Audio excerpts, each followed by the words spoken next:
A little while ago, I was having a discussion with some of my fellow lonely weeb friends about the romance genre, and we agreed that, from an objective standpoint, Kaguya-sama Love is War is the best romantic comedy. It's got all the things you'd need for a successful rom-com and executes them masterfully. Without giving any spoilers, I'll do my best, or my mediocre, to convince you of the same thing. For a romantic comedy to be successful, it obviously needs romance and comedy. That's why it's called romantic comedy. Let's see how many times I say romance and comedy in this video. Anyway, Love is War delivers on both of these fronts. The premise of the series is set entirely around romance, but it doesn't limit itself to just the love life of its characters. We get to know each of the main characters intimately, their strengths and weaknesses, their likes and dislikes, all of which help give a solid reason for romantic developments. Despite how over-the-top all the schemes and plots are, the romances feel natural.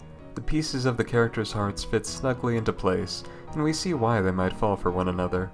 Not to mention that there are multiple relationships aside from the one between Kaguya and Miyuki in the series that all get developed and are pretty interesting and realistic. Things progress at a reasonable pace and are given the time they need. They don't really feel as dragged out as many of the other relationships in rom-coms do.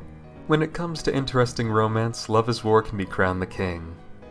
On the other hand, comedy is much more subjective. Some people like slapstick, some people prefer subtle humor, and some of you sick people even like seeing people get hurt or embarrassed. Love is War's brand of humor leans to the satirical side, with a bit of slapstick and irony sprinkled in.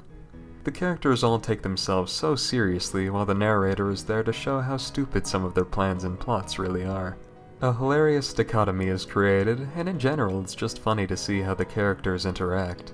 Miyuki and Kaguya's outrageous schemes, Chika's oblivious yet deceitful nature, Ishigami's depression, and Ino's over-the-top adherence to the rules, along with plenty more tropes and traits that come together in an incredibly appealing way.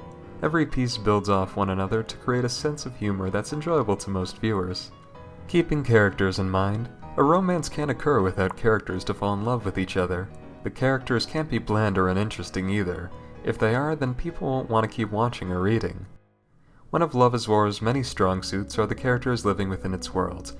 They're all just so interesting and fun.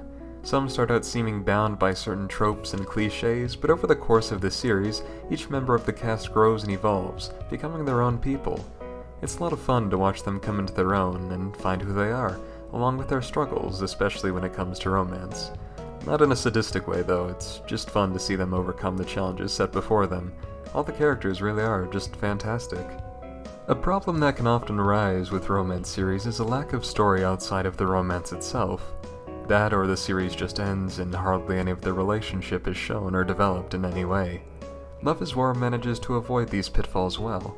So as to not spoil anything that happens later in the manga, I won't go too in-depth, but what I will say is that this series never stops building its relationships and characters, and as time goes on, it makes an intricate and rather intense yet exciting story that goes past just the pangs of teenage love.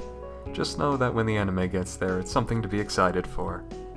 It makes me really happy that Love is War Season 3 is finally here, and I'm glad to get a chance to talk about it.